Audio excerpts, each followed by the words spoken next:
रात के समय एक अमीर बिजनेसमैन का आलीशान बंगला। घर के अंदर हल्की रोशनी जल रही है। रात के 9:30 बज रहे थे। बिजनेसमैन अजय मेहरा अपने ऑफिस से घर लौटे थे। नौकरों को छुट्टी मिल चुकी थी और वो अकेले ड्राइंग रूम में अकेले कुछ पेपर पढ़ रहे थे। लेकिन उन्हें क्या पता था कि यह उनकी जिंदगी की आखिरी रात होगी।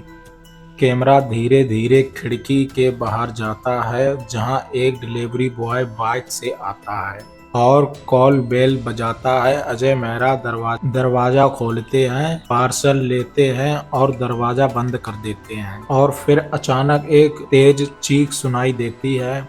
अगले दिन सुबह बंगले में हड़कंप मच जाता है। नौकर जब अंदर आते हैं तो देखते हैं कि अजय मेहरा की लाश ड्राइंग रूम में पड़ी है। उनके सिर पर तेज वार किया गया था। पुलिस मौके पर पहुंचती है। इंस्पेक्टर राघव बोलते हैं कि किसी ने बड़ी सफाई से काम किया है, कोई सुराग नहीं छोड़ा। पुलिस सीसीटीवी फुटेज चेक करती है। आखिरी बार रात 9:30 बजे डिलीवरी बॉय अंदर जाता दिखता है, लेकिन बाहर जाते हुए उसकी कोई फुटेज नहीं मिलती है। इंस्पेक्टर, अगर यह लड़का अंदर गया था और बाहर नहीं निकला तो यह कहां गायब हो गया?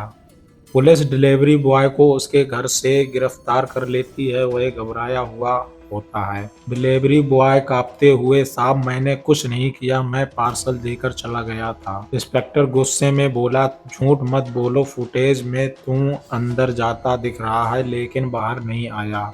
तो क्या तूने कोई जादू किया है? डिलीवरी बॉय रोने लगता है, लेकिन पुलिस उसे लॉकअप में डाल देती है। सबूत उसके खिलाफ, केस लगभग सुलझ चुका लगता है, लेकिन क्या यह सच में मामला इतना सीधा है? फोरेंसिक रिपोर्ट आती है जिसमें एक चौंकाने वाला खुलासा होता है। हत्या रात 10 बजे के आसपास हुई थी, लेकिन डिलीवरी बॉय 9:30 बजे ही वहां से निकल गया था। इंस्पेक्टर राघव, मतलब असली कातिल कोई और है। पुलिस दोबारा सीसीटीवी कैमरा चेक करती है और देखती है कि रात 10:15 पर बंगले के पीछे वाली गली में एक परछाई दिख रही है, लेकिन चेहरा साफ नहीं आ रहा। यह शख्स कौन हो सकता है? पुलिस अजय मेहरा की कॉल हिस्ट्री चेक करती है। आखिरी कॉल उसके सिक्योरिटी पूजा वर्मा का था। पुलिस उससे पूछताछ करती है। पूजा डरी हुई बोलती है, सर मुझे कुछ नहीं पता, मैं बस उसके ऑफिस का काम संभालती थी। लेकिन जब पुलिस पूजा का फोन जब्त करती है तो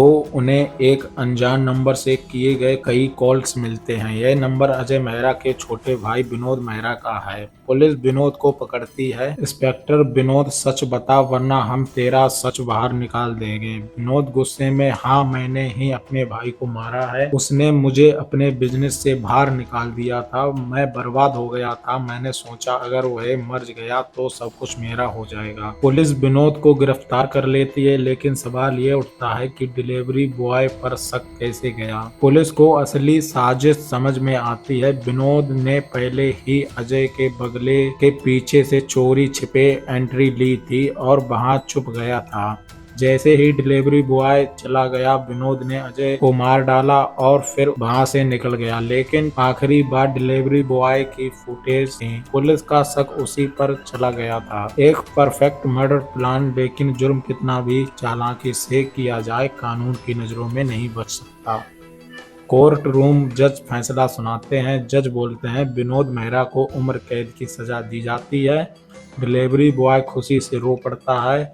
वह निर्दोष था, लेकिन एक परफेक्ट प्लान की वजह से फंस गया था। एक बेगुनाह जेल जाने से बच गया और एक खूनी अपने अंजाम तक पहुंच गया। लेकिन सोचिए, अगर पुलिस ने गहराई से जांच नहीं की होती तो शायद सजा किसी और को मिल जाती। दोस्तों, कहानी कैसी लगी कमेंट बॉक्स में जरूर बताएं और चैनल को सब्सक्राइब। धन्यवाद।